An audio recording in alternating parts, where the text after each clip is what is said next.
আসসালামু আলাইকুম। আজকে আমি আপনারা লগে চিংড়ির মালাইকারি রান্দা শেয়ার করবো। তো আপনারা দেখতে পাররা ফার্স্টে আমি তেলের মাঝে চিংড়িটারে বাজিয়া নিলাম গিয়া।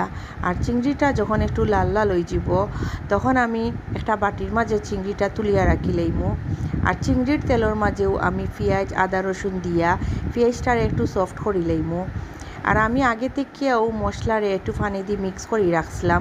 যখন আমার পেঁয়াজটা সফট হয়ে যাব তখন আমি ও মশলাটাও অ্যাড করে লইমু।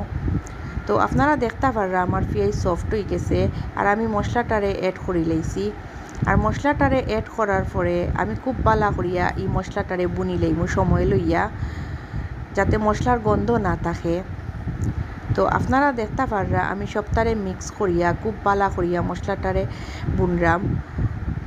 কারণ মশলাটা যত বুনবা তত মশলার গন্ধটাও দূর হইব আর খাইতেও খুব টেস্ট হইব। তো আমি আপনারা লগে আজকে একটা বিষয় শেয়ার করবো। আমার জানালার খান্দাত একটা খবরস্থান। তো আমার যখন কিচেনও থাকি তখন সেই দাফন খাফন হইলে আমি আমার কিচেন থেকেও সরাসরি দেখতাম পারি। তো জিনিসটা আমার প্রত্যেক দিনও ফেস করা লাগে আর আমার খুব বেশি খারাপও লাগে। কারণ আমরা কেউ চাই না আমরা আত্মীয় স্বজন আমরা সারিয়া যাইতা গিয়া। তো যেও ওই নাখানে আল্লাহ তাদের বেস্ট নসিব করুক, আমি ওটাও দোয়া করি। তো আমি আমার চিংড়িগুলা মশলার মাঝে দিলাইছি আর এখন একটু নাইকলের দুধও অ্যাড করি লইমু। করিয়া আমি খুব পালা করিয়া নাড়াচাড়া করমু।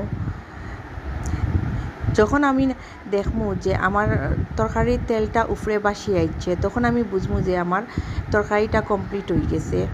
তো দেখতে পাররা আপনারা আমি খুব পালা করিয়া মশলাটারে বুনি লইছি আর তেলটাও উফরে বাসি আইছে। তো এখন আমি একটু আচার অ্যাড করবো। এটা আমর আচার আর রুচির আচার আমার কাছে সবসময়ও ভালো লাগে, এটার গ্রানও খুব ভালো। তো আমি একটু টেস্টিং সল্টও দিলাইছি। আর এখন আমি গড়ো বানাই যে 12 বাখর, ও 12 বাখরটাও একটু দিলাইমু।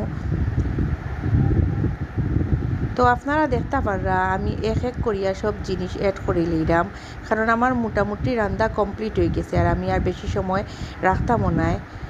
তো সবটা অ্যাড করিয়া আমি বালা করিয়া নাড়াচাড়া করিয়া আরও 10-15 মিনিট রাখিয়া আমি নামাই লইমু। তো এখন একটু ধনিয়া পাতা আর কাঁচামরিচও দিলাম। তো সবটা দিয়া আমি আর মাত্র 10 মিনিট রাখমু, রাখি আমি চুলাটা অফ করি লইমু। তো আমার রান্না ডান।